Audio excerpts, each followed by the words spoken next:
है मेरे YouTube channel Hindi with Urmila में। आज का हमारा टॉपिक रहने वाला है समास। चलो शुरुआत करते हैं। समास समास किसे कहेंगे, इसका शाब्दिक अर्थ क्या है? समास का शाब्दिक अर्थ क्या है? संक्षेप या संक्षिप्त मतलब छोटा। जबकि समास शब्द दो शब्दों के योग से बना है। किस किस के? सम धन आस, जिसका शाब्दिक अर्थ क्या है? समान रूप से दो शब्दों को पास में लाना। ठीक है, फिर चलो देखो परिभाषा। समास शब्द का शाब्दिक अर्थ है संक्षेप संक्षिप्त, जबकि समास शब्द सम धन आस के योग से बना है, जिसका शाब्दिक अर्थ है समान रूप से दो पदों को पास लाना, अर्थात दो शब्दों या दो से अधिक शब्दों के सार्थक मेल को समास कहते हैं। समझ में आया? समान रूप से दो पदों को पास में लाना, अर्थात दो शब्द भी हो सकते हैं, दो से अधिक शब्दों के सार्थक मेल को समास कहते हैं। ठीक है, संधि में क्या थे? वर्ण थे, और समास में क्या है? शब्द है। ये ध्यान रखना है आपको। फिर है समास के भेद कितने होते हैं? 6 होते हैं। ऐसे आए ना क्वेश्चन, समास के भेद कितने होते हैं? तो 6 होते हैं। और क्वेश्चन ऐसे आए कि समास के मुख्यतः भेद होते हैं, तो कितने होते हैं? 4 होते हैं। वो 4 कैसे होते हैं और 6 कैसे होते हैं, इसको समझेंगे। ठीक है, अब देखो, पहला है अव्ययीभाव समास, दूसरा है तत्पुरुष समास, तीसरा है द्विगु, चौथा क्रमधारी, पांचवा द्वंद्व और छठा बहुव्रीहि। ये तो हो गया समास के भेद, ऐसे क्वेश्चन आए तो। और मुख्यतः कौन कौन से? इसमें अव्ययी भाव में क्या है? पहला पद प्रधान है, तत्पुरुष में द्वितीय पद प्रधान है, और द्विगु में द्वितीय पद प्रधान है, और क्रमधारी में भी द्वितीय पद प्रधान है, मतलब दूसरा पद प्रधान है। तो तत्पुरुष समास के ही भेद हैं, मतलब तत्पुरुष समास के भेद क्या हैं? द्विगु व क्रमधारी तत्पुरुष के ही। ठीक है, फिर है द्वंद्व समास में दोनों पद प्रधान होते हैं, और बहुव्रीहि समास में अन्य पद ही प्रधान होता है, ना तो पहला पद होता है ना दूसरा। ठीक है, चलो एक एक करके शुरुआत करते हैं। पहला क्या है? अव्ययी भाव समास। अव्यय का मतलब क्या होता है, पहले तो ये बताओ। अव्यय का मतलब होता है उपसर्ग। ठीक है, जिस समास में क्या होता है? पहला पद अव्यय होता है, मतलब उपसर्ग होता है, और वो प्रधान होता है, पहला पद प्रधान होता है, उसे अव्ययी भाव समास कहते हैं।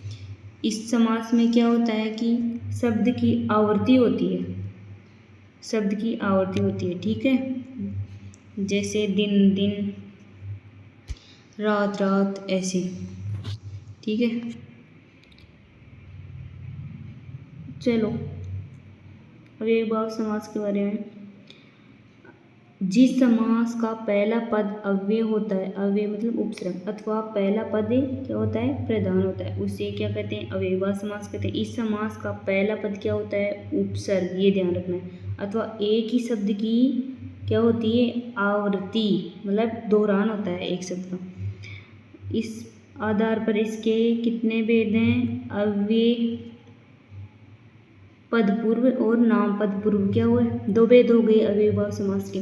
पहले देखेंगे अव्यय पद पूर्व, ये क्या होता है? अव्यय पद पूर्व। अब देखो अव्यय पद पूर्व में क्या होता है? इसमें उपसर्ग वाले उदाहरण आएंगे। क्या आएंगे? उपसर्ग। और नाम में संज्ञा सर्वनाम विशेषण वाले उदाहरण नाम पद पूर्व में चले जाएंगे। ठीक है, तो अव्यय पद पूर्व में क्या होगा? उपसर्ग होगा शब्द के प्रारंभ में, जैसे यथार्थ, यथा अर्थ या अर्थ के अनुसार। अब एक बात और ध्यान रखना है आपको, समास विग्रह करते समय जो मतलब सामासिक पद में शब्द प्रयुक्त हो रहा है ना, वही विग्रह में हो, अपनी तरफ से कोई शब्द ना जोड़े। ठीक है, यथार्थ, यथा अर्थ या अर्थ के अनुसार। ठीक है, यथा क्या है? उपसर्ग है। यथा कर्म, कर्म के अनुसार। यथा शक्ति, शक्ति के अनुसार। यथा बल, बल के अनुसार। बर शक, शक का मतलब होता है शक्ति भर, यानी पूरी भर। तो क्या हुआ? शक भर।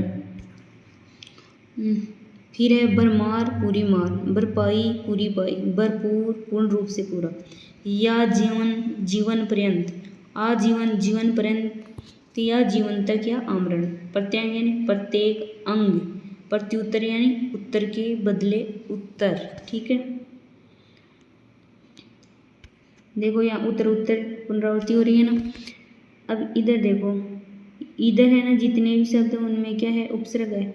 यथा है यथार्थ में, यथाक्रम में, यथाशक्ति में, यथाबल में, तो यथा उपसर्ग है।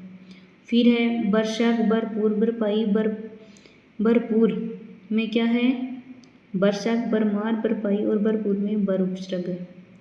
ठीक है, फिर इधर है या जीवन जीवन पर्यंत, यावत। ठीक है, आजीवन में आ, जीवन प्रति, इसमें प्रति। ठीक है, तो ये क्या हुआ, अव्यय पद पूर्व समास। इसमें क्या होता है, इसमें उपसर्ग वाले उदाहरण आएंगे, उपसर्ग मिलेगा शब्द के प्रारंभ में। अब चलो अब देखते हैं नाम पद पूर्वी अव्ययीभाव समास। इसमें क्या होता है, संज्ञा सर्वनाम और विशेषण शब्दों की आवर्ती होती है। संज्ञा और सर्वनाम शब्दों की आवर्ती होती है, समझ गए। वो कैसे, प्रत्येक तो एक एक हो रही है ना, एक का एक के बाद एक। ठीक है, फिर है दिनों दिन, दिन ही दिन में, दिन दिन की हो रही है, रातों रात, रात रात की होती है, रात ही रात में, बातों बात में, बात बात की हो रही है, बात ही बात में, हाथों हाथ में, हाथ हाथ की हो रही है, हाथ ही हाथ में, बारंबार में, बार बार की हो रही है, बार के बाद बार, प्रतिगर में घर घर की हो रही है, प्रतिगर, प्रतिपल में पल पल की हो रही है, प्रतिपल, बाकायदा, कायदे, कायदे सहित, लाजवाब,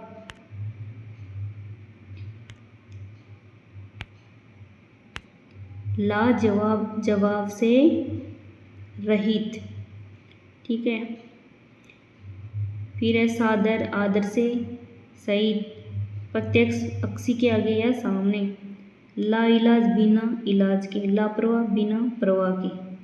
ठीक है यहाँ तक।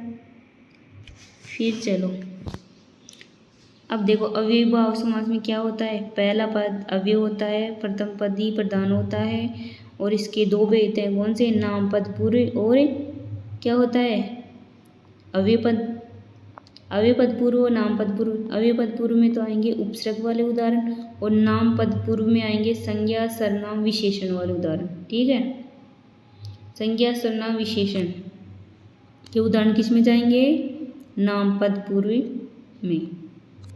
यहाँ तक क्लियर। फिर चलो तत्पुरुष समास। तत्पुरुष समास क्या है,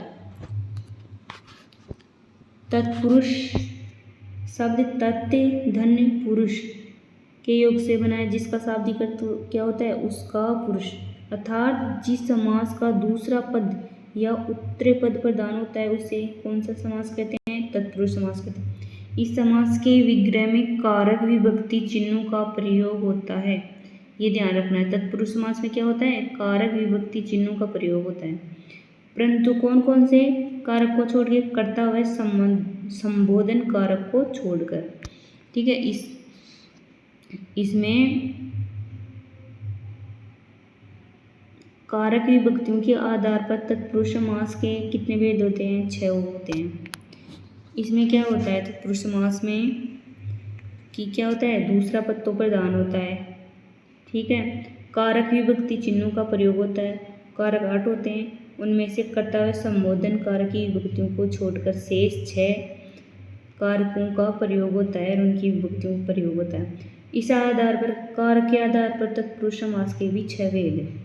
ठीक है, आगे चलते हैं, वो 6 कौन कौन से हैं, एक एक देखते हैं। फिर है क्रम तत्पुरुष, विभक्ति चिन्ह क्या है, को है। इसके उदाहरण देखो, चिड़ी मार, चिड़ियों को मारने वाला, को आ रहा है ना विभक्ति चिन्ह। गगन चुंबी, गगन को चूमने वाला, क्या हो सकता है, गगन चुंबी, पेड़ भी हो सकता है, कोई इमारत भी हो सकती है। ताप मापी, ताप को मापने वाली।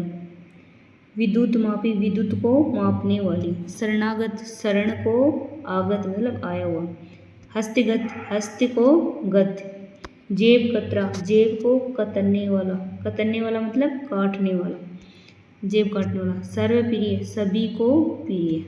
इसमें क्या आ रहा है, कर्म तत्पुरुष में, कर्म तत्पुरुष में क्या आ रहा है, कर्म कारक की विभक्ति चिन्ह है ना, को का प्रयोग हो रहा है ना, कर्म कारक की विभक्ति चिन्ह क्या है, को का प्रयोग किसमें हो रहा है, कर्म तत्पुरुष में। देखो इधर भी को, यहाँ भी को, यहाँ भी को, यहाँ भी को, यहाँ भी, यहाँ भी, यहाँ भी, ठीक है। चिड़ीमार, गगनचुंबी, ताप मापी, विद्युत मापी, शरणागत, हस्तगत, हस्तगत और जेब कतरा और सर्वप्रिय, ठीक है। फिर चलो दूसरा, कारक के आधार पर ही है ना तत्पुरुष समास के। तो कर्ता को तो छोड़ दिया, संबोधन को छोड़ दिया, तो कर्म को कर लिया अपन ने, कर्म तत्पुरुष पढ़ लिया। अब पढ़ते हैं करण तत्पुरुष। करण तत्पुरुष, तो करण कारक की विभक्ति चिन्ह क्या है, से के द्वारा, क्या है, से के द्वारा। करण तत्पुरुष में क्या होगा कि शब्द में आपको कौन सी विभक्ति मिलेगी, या तो से या के द्वारा, ठीक है। और सामासिक पद में क्या होगा, विभक्ति लुप्त हो जाएगी। अब देखो सामासिक पद क्या होता है, ये है ना तुलसीकृत, ये है सामासिक पद, और ये तुलसी के द्वारा कृत है, ये है समास विग्रह, ठीक है। तुलसीकृत, तुलसी के द्वारा कृत। मेघाछन, मेघु से आछन, ठीक है। फिर है शोकाकुल, शोक से आकुल। तारुबरी, तारों से बरी। हस्तलिखित, हस्त के द्वारा लिखित। लताच्छित, लताच्छादित, लता से आच्छादित मतलब ढका हुआ। रोगग्रस्त, रोग से ग्रस्त। दयाद्र, दया से आद्र। रतन जड़ित, रतन से जड़ित, ठीक है। मेघाछन में कौन सी संधि है, कौन सी है, दीर्घ। और आछन में कौन सी है, व्यंजन। ऐसे भी आपको ध्यान रखना है, ठीक है। हर टॉपिक का क्या करना है, अभ्यास, कहीं भी कर सकते हैं। चलो इसके बाद में क्या है, इसके और उदाहरण है करण तत्पुरुष की। फिर है बाण, बाणाहत, बाण से आहत। रेखांकित, रेखा के द्वारा अंकित या रेखा से अंकित, ठीक है। पहले क्या आएगा, रेखा से अंकित। फिर है स्वरचित, स्वयं के द्वारा रचित। स्वयं के द्वारा को स्वरचित कहते हैं, तो यहाँ क्या आ गया, स्व के द्वारा रचित ही आएगा, ना कि स्वयं के द्वारा, क्योंकि सामासिक पद में क्या है, स्व है, स्वयं नहीं है, ठीक है। भावपूर्ण, भाव से पूर्ण। अब देखो थोड़ा सा यहाँ समझाने के हिसाब से, मतलब याद करने के हिसाब से का प्रयोग निर्जीव के साथ किया जाता है, तथा के द्वारा का प्रयोग सजीव के साथ किया जाता है। भाव से पूर्ण, भाव निर्जीव है ना। स्वरचित, स्वयं के द्वारा रचित, तो कोई सजीव ही होगा। रेखा से अंकित, बाण से आहत, ठीक है। फिर देखो इसी को आगे इधर भी देखो, तुलसी के द्वारा कृत, यानी तुलसी के द्वारा रचित या लिखा हुआ ना। मेघाछन, मेघु से आछन, मेघाछन निर्जीव है। शोकाकुल भी निर्जीव है। तारुबरी भी निर्जीव है। हस्तलिखित मतलब हाथ के द्वारा लिखित सजीव हो गया। लताच्छादित, लता से आच्छादित निर्जीव है। रोगग्रस्त, रोग से ग्रस्त। दयादत्त, दया से आद्र। रतन जड़ित, रतन से जड़ित, ठीक है। ये भी समझ में आ गया, सजीव निर्जीव वाला भी, कि से का प्रयोग तो सजीव के साथ, से का प्रयोग निर्जीव के साथ, और के द्वारा का प्रयोग किसके साथ, सजीव के साथ होगा। फिर चलते हैं आगे, संप्रदान तत्पुरुष। संप्रदान तत्पुरुष, संप्रदान कारक की कौन सी विभक्ति है, के लिए, संप्रदान के लिए, ऐसे याद करते हैं ना अपन। अब क्या होगा कि संप्रदान तत्पुरुष में सामासिक पद में तो क्या होगा, कारक विभक्ति का लोप, और समास विग्रह करेंगे तो कारक विभक्ति क्या होगी, दिखाई देगी, ठीक है। रसोई घर, रसोई के लिए घर। धर्मशाला, धर्म के लिए शाला। घुड़साल, घोड़ों के लिए साल। पंचायत भवन, पंचायत के लिए भवन। हथकड़ी, हाथों के लिए कड़ी। भूत बलि, भूतों के लिए बलि। सत्याग्रह, सत्य के लिए आग्रह। पाठशाला, पाठ के लिए शाला। बालामृत, बालों के लिए अमृत। यहाँ बालों का मतलब क्या है? बालों का मतलब है बालक से, ठीक है। हवन सामग्री, हवन के लिए सामग्री। डाक गाड़ी, डाक के लिए गाड़ी। विद्यालय, विद्या के लिए आलय। रोकड़ बही, रोकड़ के लिए बही। रेल बड़ा, रेल के लिए बड़ा। तो यहाँ देखो सब में क्या है? के लिए विभक्ति चिन्ह आ रही है ना। रसोई के लिए घर, द्रम के लिए साला, गुड़ के लिए साल, पंचायत के लिए भवन, हाथों के लिए कड़ी, बूथों के लिए बलि, सत्य के लिए आग्रह, पाठ के लिए साला, बालों के लिए अमृत, हवन के लिए सामग्री, डाक के लिए गाड़ी, विद्या के लिए आलय, रोकड़ के लिए बही, रेल के लिए बड़ा, रेल के लिए बड़ा, रेल बड़ा, ठीक है। तो संप्रदान तत्पुरुष की कार्य विभक्ति क्या है? के लिए का प्रयोग हो रहा है। चलो आगे देखते हैं चौथा कौन सा है? अपादान। अपादान, अपादान कर्म में क्या होता है? क्या होती है इसकी कार्य विभक्ति? से। अब से किसके अर्थ में होती है? अलग के अर्थ में। और उसमें भी है ना, करण में भी है, करण तत्पुरुष में भी से है। तो उसमें क्या होती है? साधन का काम करती है के। और यहाँ क्या है? अलग, अलग होने के अर्थ में। वो कैसे? आसातीत, आशा से अतीत यानी परे। कालातीत, काल से अतीत, काल से परे या दूर। लोकोत्तर, लोक से उत्तर। ऋण मुक्त, ऋण से मुक्त। जलजात, जल से जात, जलजात क्या है? कमल। पथभ्रष्ट, पथ से भ्रष्ट, अलग हो रहा ना रास्ते से। देश निकाला, देश से निकला, मतलब देश से निकाल दिया, देश से अलग हो गया। जात बाहर, जात से बाहर, जात से बाहर कर दिया। कर्तव्य च्युत, कर्तव्य से च्युत। जन्मांध, जन्म से अंधा। फिर है संबंध तत्पुरुष। संबंध कारक की कौन सी विभक्तियां हैं? का, के, की, संबंध बताने की, है ना। फिर है संबंध में क्या है? राष्ट्रपति, राष्ट्र का पति, का आ रही है ना। कठपुतली, काठ की पुतली की। कन्यादान, कन्या का दान। गोदान, गो का दान। पनघट, पानी का घाट। पनवाड़ी, पान की वाड़ी। लक्ष्मीपति, लक्ष्मी के पति। यहाँ देखो लक्ष्मीपति में अगर संबंध तत्पुरुष नहीं होना, ऑप्शन में तत्पुरुष समास नहीं हो, तो फिर आप क्या कहाँ ले जाओगे इसको? बहुव्रीहि में। क्योंकि लक्ष्मी के पति का तीसरा अर्थ क्या निकला है? विष्णु, विष्णु भगवान निकल रहे हैं ना। तो अगर संबंध तत्पुरुष ना हो तो किस में जाएगा? बहुव्रीहि में। इसको ध्यान रखना है, ठीक है। इसको लक्ष्मीपति हो। फिर है ग्रामवासी, ग्राम का वासी। सेहरा बंदाई, सेहरे की बंदाई। मंत्री परिषद, मंत्रियों की परिषद। फुलवाड़ी, फूलों की वाड़ी। हिमालय, हिम का आलय। मृग छोना, मृग का छोना। मृग छोना मतलब छोना यानी बच्चा, मृग यानी हिरण, हिरण का बच्चा, ठीक है। हिमालय में कौन सी संधि है? दीर्घ हो गई ना। ऐसे भी साथ के साथ में भी क्या करना है? दोहरान करना है पिछले टॉपिक को। संबंध तत्पुरुष में क्या होता है कि इनकी कारक विभक्तियाँ चिन्ह हैं, उनका प्रयोग होता है का, के, की का, ठीक है। इनमें सब में आ रहा है राष्ट्र का पति, काठ की पुतली, कन्या का दान, गो का दान, पानी का घाट, पान की वाड़ी, लक्ष्मी के पति, ग्राम का वासी, शहरे की बंदाई, मंत्रियों की परिषद, फूलों की वाड़ी, हिम का आलय और मृग का छोना, ठीक है। संबंध तत्पुरुष। फिर चलो अधिकरण तत्पुरुष। इसमें क्या है? अधिकरण कारक की विभक्ति चिन्ह क्या है? में पर, ठीक है। अधिकरण तत्पुरुष में पर कारक विभक्ति चिन्हों का प्रयोग होता है।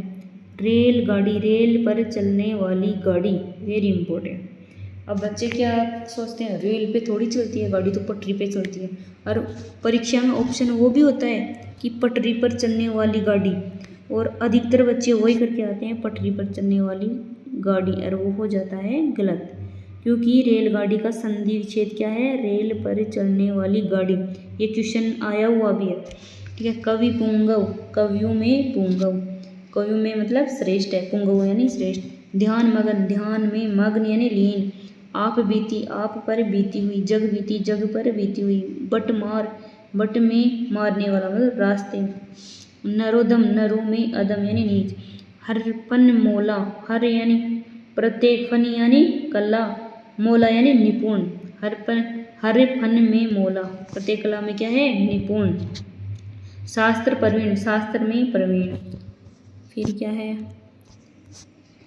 आत्मविश्वास, आत्म पर विश्वास, आत्म यानी खुद पर। वनवास, वन में वास। जीव दया, जीव पर दया। आत्मनिर्भर, आत्म पर निर्भर, खुद पर निर्भर। कवि शिरोमणि, कवि में शिरोमणि। जीव दया, जीव पर दया। अब देखा इसमें क्या हो रहा है, में परिविभक्ति चिन्हों का प्रयोग अधिकरण में। ठीक है, चलो आगे चलते हैं। अब क्या है, तत्पुरुष समास में एक क्या है, न तत्पुरुष समास भी है। न तत्पुरुष समास, इसमें क्या होता है, संस्कृत में इसका प्रयोग क्या होता है, निषेध, मना करने के अर्थ में होता है। ठीक है, इसमें कौन कौन से उपसर्ग आते हैं, ए, अन, न, ना उपसर्ग का निषेध के अर्थ में प्रयोग किया जाता है। ठीक है, अब देखो संस्कृत में निषेध के अर्थ में न तत्पुरुष का प्रयोग किया जाता है। इसमें ए, अन, न, ना उपसर्गों का प्रयोग निषेध यानी मना करने की के अर्थ में किया जाता है। जैसे अन्य फड़े, न फड़े, अन्य जान, न जान, न गन्ने, न गन्ने, अटूट, न टूटा, अनिच्छुक, न इच्छुक, नापाक, न पाक, पाक यानी पवित्र होता है यहाँ पे, बिना पवित्र ना। अनंत, न अंत, असभ्य, न सभ्य, अनुचित, न उचित, अन्याय, न न्याय, नालायक, न लायक, नाजायज, न जायज। ठीक है, इसमें क्या होगा, न तत्पुरुष का समास में क्या होगा, इसमें निषेध होगा, मतलब किसी चीज़ के लिए मना किया जाएगा। ठीक है, उसमें कौन कौन से उपसर्ग का प्रयोग किया जाता है, ए, अन, न, ना, वो भी निषेध के अर्थ में संस्कृत में होता है। ठीक है, अब क्या होता है हिंदी में अपना कैसे प्रयोग होता है, अब देखो इन सभी उदाहरणों में न तत्पुरुष ऑप्शन में न होने पर कहाँ जाएंगे, अव्ययी भाव समास में। ठीक है, क्योंकि क्या है, ये उपसर्ग है ना, ए, अन, न, ना क्या है, उपसर्ग भी तो हैं, और उपसर्ग होकर उनका अर्थ क्या हो रहा है, निषेध के अर्थ में आ रहा है, तो ये हो गया न तत्पुरुष में। और न तत्पुरुष नहीं ऑप्शन में होगा तो ये कहाँ जाएंगे, अव्ययी भाव समास में। ठीक है, अव्ययी भाव समास में ही तो जाएंगे ना।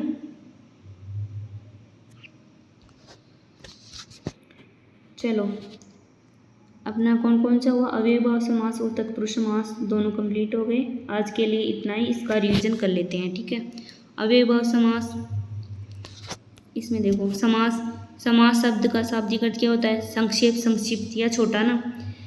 और समास शब्द सम, धन, आस के योग से बना है, जिसका शाब्दिक अर्थ होता है समान रूप से दो पदों को पास में लाना। दो शब्दों या दो से अधिक शब्दों के सार्थक मेल को क्या कहते हैं, समास। और संधि और समास में क्या अंतर होता है, संधि में तो क्या होता है, वर्ण पास में लाए जाते हैं, और समास में क्या होता है, शब्द पास में लाए जाते हैं। ठीक है, समास के भेद कितने होते हैं, 6 होते हैं, और मुख्यतः कितने होते हैं, 4 होते हैं। अब फिर मैंने ये समझाया आपको, अव्ययी भाव, तत्पुरुष, द्विगु, क्रमधारय, द्वंद्व समास और बहुब्रीहि समास। तत्पुरुष के ही क्या है भेद, कौन से हैं, द्विगु समास और क्रमधारय, क्योंकि तत्पुरुष में भी द्वितीय पद प्रधान होता है, और द्विगु और क्रमधारय में भी होता है। अव्ययी भाव में पहला पद प्रधान होता है, द्वंद्व समास में दोनों पद प्रधान होते हैं, बहुब्रीहि में अन्य ही पद प्रधान होता है, ना तो पहला और ना ही दूसरा। ठीक है, फिर अव्ययी भाव समास, जिस समास का पहला पद क्या होता है, अव्यय या उपसर्ग। ठीक है, और पहला पद प्रधान होता है, उसे क्या कहते हैं, अव्ययी भाव समास कहते हैं।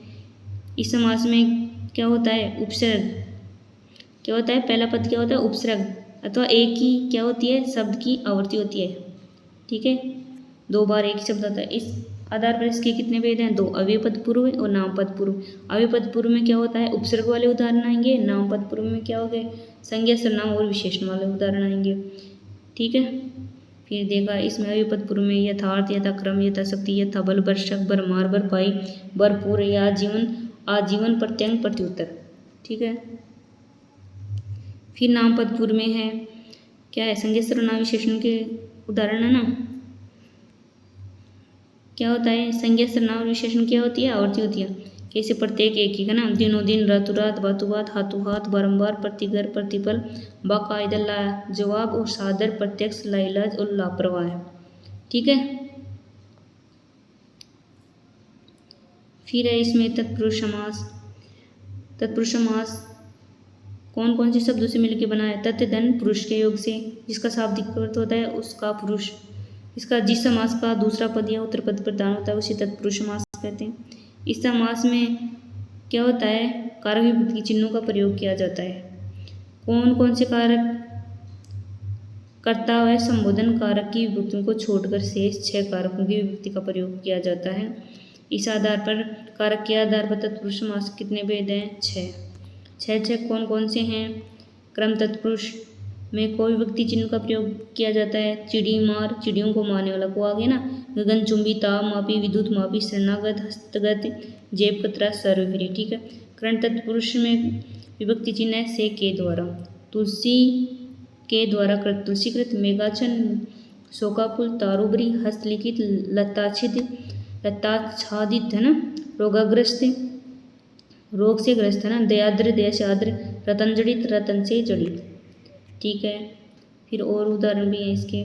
बाण है तो बाण से हाथ, रेखांकित, रेखा से अंकित, स्वरचित, स्व के द्वारा रचित, भावपूर्ण, भाव से पूर्ण। से का प्रयोग निर्जीव के साथ और सजीव के साथ के द्वारा का प्रयोग होता है कार्य विभक्ति का। ठीक है। फिर है संप्रदान। संप्रदान कारक की कौन सी विभक्ति है? के लिए। संप्रदान तत्पुरुष में के लिए विभक्ति का प्रयोग किया जाता है। वो कैसे? रसोई घर, रसोई के लिए घर, ऐसी। धर्मशाला, धर्म के लिए शाला। गुड़साल, पंचायत भवन, हथकड़ी, भूतबली, सत्याग्रह, पाठशाला, बालामृत, हवन सामग्री, डाक गाड़ी, विद्यालय, रोकड़बई, रेलवड़ा। ठीक है। फिर चलो चौथा अपादान तत्पुरुष। अपादान में किसका प्रयोग होता है? कौन सी विभक्ति का? से का। अपादान कारक की से विभक्ति है ना, जो जिसका क्या है? अर्थ अलग होने के अर्थ में होगा। और से करण कारक की भी है, वहाँ है क्या है? साधन है, साधन के अर्थ में होगा। फिर इधर देखो आसातीत, आशा से अतीत परे, मतलब काल, अतीत काल से परे। लोकोत्तर, लोक से उत्तर। ऋण मुक्त, ऋण से मुक्त, अलग हो गया ना ऋण से। जल जात, जल से जात। पथभ्रष्ट, पथ से भ्रष्ट। देश निकाला, देश से निकाला। जात बाहर, जात से बाहर। कर्तव्यच्युत, कर्तव्य से अलग है ना, कर्तव्यच्युत, कर्तव्य से च्युत।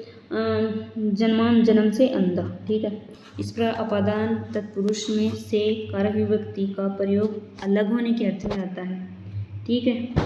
इधर देखो रास्ते से अलग हो रहा है, पथ से, देश से अलग हो रहा है, जात से बाहर हो रहा है, कर्तव्य से अलग हो रहा है, जन्म से अंधा, मतलब अंधा है आँख से, जल से जात, ऋण से मुक्त हो रहा है, ऐसे। ऋण से अलग हो गया ना, मुक्त होते ही ऋण से छुटकारा मिल गया। कालातीत, काल से परे यानी दूर, काल से दूर हो गया ना, अलग होने के अर्थ में ही तो है। संबंध, संबंध तत्पुरुष में क्या होता है? संबंध कारक की काके की विभक्तियों का प्रयोग किया जाता है। इसमें है राष्ट्रपति, राष्ट्र का पति, कठपुतली, काठ की पुतली, कन्यादान, कन्या का दान, गोदान, गो का दान, पनघट, पानी का घाट, पनवाड़ी, पान की वाड़ी, लक्ष्मीपति, लक्ष्मी के पति। और लक्ष्मीपति में अगर ऑप्शन में ही ना हो तत्पुरुष समास तो कहाँ जाएगा? ये बहुब्रीहि समास में, क्योंकि इसका तीसरा उदाहरण क्या होता है? विष्णु भगवान। लक्ष्मी के पति कौन है? विष्णु। ग्रामवासी, ग्राम का वासी, सेहरा बंदाई, सेहरे की बंदाई, मंत्री परिषद, मंत्रियों की परिषद, फूलवाड़ी, फूलों की वाड़ी, हिमालय, हिम का आलय, मृग छोना, मृग का छोना। मृग छोना का क्या होता है? हिरण के बच्चे को बोलते हैं ना मृग छोना। चलो आगे चलते हैं। अधिकरण तत्पुरुष। अधिकरण कारक की कौन सी विभक्ति है? में पर। रेल पर चलने वाली गाड़ी, रेलगाड़ी को बोलते हैं। पटरी पर नहीं होगा, रेल पर होगा। मैं दोबारा बता रही हूँ कि इसमें शुद्ध क्या होगा? इसका समास विग्रह है रेल पर चलने वाली गाड़ी, ना कि पटरी पर चलने वाली गाड़ी। ठीक है। कवि पुंगा कवि में श्रेष्ठ होते हैं। ध्यान मग्न, ध्यान में मग्न। आप बीती, आप पर बीती हुई, जग बीती, जग पर बीती हुई। बटमार, नरोदम, हरपन मोला, हरपन मोला मतलब हर, हर यानी प्रत्येक, फन यानी कला, और मोला यानी निपुण। प्रत्येक कला में निपुण को क्या बोलते हैं? हरपन मोला। शास्त्र प्रवीण, शास्त्र में प्रवीण, प्रवीण यानी निपुण। आत्मविश्वास, आत्म पर विश्वास यानी खुद पर विश्वास। वनवास, वन में वास। जीव दया, जीव पर दया। आत्मनिर्भर, खुद पर निर्भर ना, आत्म पर निर्भर। कवि शिरोमणि, कवि में शिरोमणि। जीव दया, जीव पर दया। यहाँ तक क्लियर है? ये तत्पुरुष समास। फिर है तत्पुरुष समास में एक नए तत्पुरुष जिसका संस्कृत में निषेध के अर्थ में प्रयोग किया जाता है ना। इसमें क्या आता है? ए, अन, ने, ना उपसर्ग का निषेध के अर्थ में प्रयोग होता है। वो कैसे होता है? अनफड़े, अनजान, अनगण्य, अटूट, अनिचु, कि नापाक, अनंत, असभ्य, अनुचित, अन्याय, नालायक, नाजायज। ठीक है। अब क्या होता है कि अगर ऑप्शन में न तत्पुरुष न हो तो ये उदाहरण कहाँ जाएंगे, सारे के सारे कहाँ जाएंगे, अव्ययीभाव समास में, क्योंकि अ, अन, न, ना क्या है, उपसर्ग भी हैं। ठीक है। तो अगर न तत्पुरुष ऑप्शन में न हो तो ये सारे के सारे उदाहरण जाएंगे अव्ययीभाव समास में। चलो आज का हमारा ये टॉपिक पूरा हुआ। किसका? समास का। समास में कौन कौन से किए अपन ने? समास में किए अव्ययीभाव समास और तत्पुरुष समास कंप्लीट हो गए। ये 2 कंप्लीट हो गए अपने ना, ये 2 हो गए। फिर कल पढ़ेंगे अपन द्विगु समास, क्रमधारय, द्वंद्व और बहुव्रीहि। ठीक है। ठीक है दोस्तों, जय श्री कृष्णा, राधे राधे। अगर आपको मेरी ये क्लास पसंद आए तो कृपया लाइक, शेयर, कमेंट और सब्सक्राइब जरूर करें। ठीक है। आपका सपोर्ट ही हमें क्या करता है, और अच्छा करने के लिए प्रेरित करता है। ठीक है।